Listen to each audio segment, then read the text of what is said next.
Welcome back नाजरीन, आप देख रहे हैं स्टार एशिया न्यूज़ की खसूसी ट्रांसमिशन। राहत है रमज़ान। नाजरीन, हम बात कर रहे थे सब्र शुक्र के हवाले से, इस पर मज़ीद गुफ्तगू भी करेंगे क्योंकि हमारे साथ मेहमानाने ग्रामी मौजूद होते हैं डेली बेसिस पर। तो अभी जिन मुअज़्ज़ज़ मेहमान ने हमें ज्वाइन किया उनका मैं पहले आपसे तारुफ़ करवाती चलूँ। उज़मा कारदार हैं, सीनियर रहनुमा PTI की और पंजाब असम्बली की मेंबर भी हैं और chairperson standing committee on gender main streaming and women development की चेयरमैन भी हैं। अस्सलाम वालेकुम मैम, बहुत शुक्रिया मैम आप तशरीफ़ लाई। सर, किस तरह का रश है बाहर? आप तो बहुत लेट हो गई हैं। तुम्हें देख के अब दिल खुश हो गया है माशाल्लाह, तुम बहुत अच्छी लग रही हो। लेकिन घर से यहाँ तक पहुँचने का मरहला बहुत मुश्किल था। मुझे अंदाज़ा नहीं था। मैंने सोचा कि शायद 15-20 मिनट की मुसाफत है, तो मैं अंदाजे के मुताबिक आधे घंटे का मार्जिन लेके घर से निकली हूँ। लेकिन मुझे लगता है कि शायद सारा लाहौर वो ईद की शॉपिंग के लिए निकला हुआ है और चौक ब्लॉक टोटल वहाँ पे गाड़ी से गाड़ी, बम्पर से बम्पर चल रहा था मामला। और मुझे तकरीबन घंटा लग गया अब तक पहुँचते। हाँ जी, माशाल्लाह घंटा लग गया है इनको हम तक। लेकिन ये है कि ठीक है, जो भी है ईद आ रही है और लोगों ने खुशियाँ भी मनानी है, बच्चे भी ज़िद करते हैं, उनके लिए भी कपड़े ख़रीदने, जूते ख़रीदने।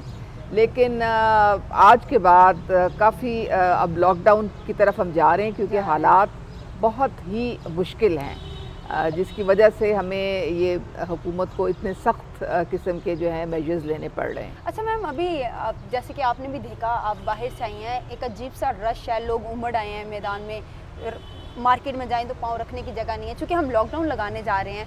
अभी इसके बाद कल के बाद मुकम्मल लॉकडाउन हो जाएगा। तो क्या इन दिनों में कोविड नहीं फैलेगा? क्योंकि एकदम से सब लोग घरों से निकल आए हैं, बाज़ारों में इकट्ठे हो गए हैं, तो जो फैलाव होना है वो तो यहाँ से भी मुमकिन है। बिल्कुल आप सही कह रहे हो सना। कोविड ये नहीं है कि कोई देखता है कि हफ्ते को मैं आऊँगा और जुमे को मैंने नहीं आना है। कोविड तो फिर कोविड है और ये एक बीमारी है और बड़ी कंटेजियस, एक से दूसरे को लगने वाली है।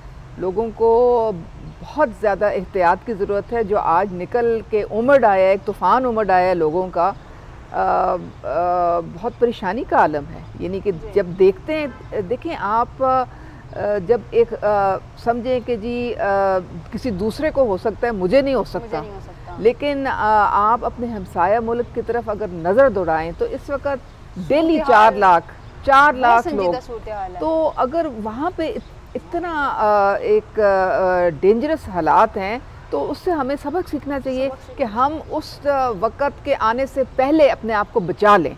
और वो बचाने का एक ही तरीका है कि हम बिल्कुल फासले मेंटेन करें, घरों में रहें, बगैर ज़रूरत के बिल्कुल ना निकलें।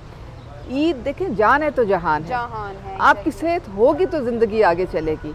और अगर हमने कंट्रोल ना किया तो खुदा ना खास्ता, क्योंकि ये इस बीमारी का अभी तक किसी को समझ नहीं आ रही है कि एक वैक्सीन निकलता है तो एक और वेरिएंट आ जाता है, वो जाता है तो पता चलता है कोई ब्राज़ीलियन आ गया है, फिर वो नहीं, अब इंडिया में जो आया हुआ है वो एक नई किस्म का एक कोरोना वायरस आ गया।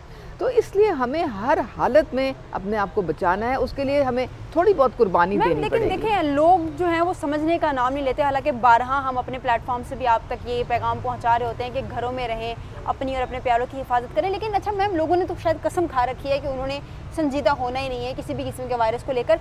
लेकिन आपको लगता है कि इससे बेहतर फैसला हो सकता था? क्योंकि एकदम से जब लॉकडाउन का कहा गया तो लोग उमड़ आए हैं।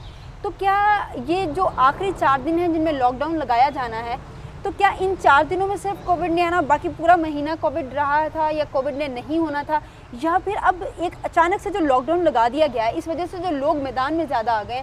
तो आपको नहीं लगता कि ये अगर यही टाइम जो है वो 6 बजे तक मेंटेन रहता तो लोगों का ये अंबार बाहर ना निकल रहा होता? सना देखें, ये खाली हुकूमत मुकाबला नहीं कर सकती कोविड का, अवाम ने और हुकूमत ने मिल के करना है। पहले NCOC ने कोशिश की थी कि लोगों को मिन्नतें करें, समाजत करें, उनको कहें कि जी आप मास्क पहने, आप सोशल डिस्टेंसिंग करें, घर में रहें बगैर ज़रूरी। लेकिन गवर्नमेंट ने रियलाइज़ किया कि 70% लोग ये जो इंस्ट्रक्शंस हैं नहीं फॉलो कर रहे, और इसी मजबूरी के तहत फिर फ़ौज से मदद मांगनी पड़ी। अब ये है कि वो देखें, बहुत कोई इमरजेंसी होती है तो फ़ौज को बुलाया जाता है, और अब आप देखें कि आपको फ़ौज हमारी मुआवनत कर रही है। वो वजह ये है कि लोग खुद इसको ना मानने को तैयार हैं, ना एक्सेप्ट करने को तैयार हैं। कुछ तो ये कहते हैं जी हमने जो कब्र में जाने का वक़्त है वही है, ये वैसे ये तो कोई इन्होंने कोई ऐसे ही कोई मंसूबा हमारे ख़िलाफ़ मुसलमानों के जूज़ ने बनाया हुआ है, तो ये मतलब वो मानने को तैयार नहीं, हालांकि ये हकीकत पूरी दुनिया फेस कर रही है। ये लगता है कि जो कब्र में रात है वो बाहर नहीं है, तो आप दूसरों को किस लिए नुकसान पहुंचा रहे हैं? क्योंकि अगर आप बाहर निकल रहे हैं, आपको लगता है कि आपकी कब्र की रात बाहर नहीं होगी, तो इफेक्ट तो आपसे आपका हमसाया भी हो रहा है, आपकी बहन भी हो रही है, आपका भाई भी हो रहा है, आपका बाप भी, आपका बेटा भी है, तो घर में उन लोगों का तो खदारा ख्याल कीजिए ना।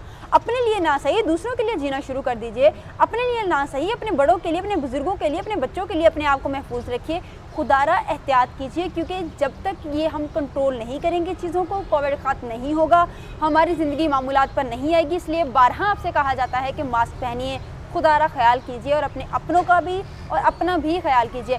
सना देखें, बहुत सारे कुछ न्यूजीलैंड है, कुछ ममालिक हैं, चाइना है, उन्होंने सख्ती की और अब कंट्रोल हो गए, वहाँ पे लोग बाहर नॉर्मल ज़िंदगी गुजार रहे हैं। तो हमने भी, अगर हम चाहते हैं कि हम नॉर्मल हो जाएं, और फिर हमारे नबी पाक सल्लल्लाहु अलैहि वसल्लम तो हमें 1400 साल पहले बता गए थे कि अगर तुम कहीं वबा का सुनो तो उधर का रुख मत करो। और अगर तुम उस जगह में हो जहाँ पे है तो फिर अपने आप को वहाँ तक महदूद रखो। बेशक वहाँ तक महदूद रखना चाहिए। नाज़रीन, गुफ्तगू और भी करेंगे, लेकिन यहाँ सबसे पहले हमारे साथ जो नात ख्वाह मौजूद हैं, मैं पहले सबसे पहले उनका तारुफ करवा दूँ। गुलाम मुस्तफ़ा साहब सना ख्वाह हैं हमारे साथ मौजूद। अस्सलाम वालेकुम सर। इनसे दरख्वास्त करते हैं कि हमें नात रसूल मकबूल सल्लल्लाहु अलैहि वसल्लम सुना दीजिए।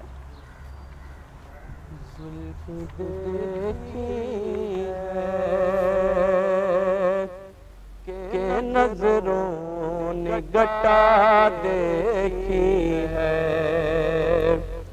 जुल्फ देखी है, के नजरों ने गटा देखी है, जुल्फ देखी है, नजरों ने गटा देखी है, लुट गया जिसने मोहम्मद की अदा देखी है, लुट गया जिसने मोहम्मद की अदा देखी है, अपने चेहरे को छुपाना ना मेरे अपने चेहरे को छुपाना ना मेरे के बाद मुद्दत के मरीजों ने शिफा देखी है, के बाद मुद्दत के मरीजों ने शिफा देखी है। आज सरकार ने जुल्फों को सवारा होगा,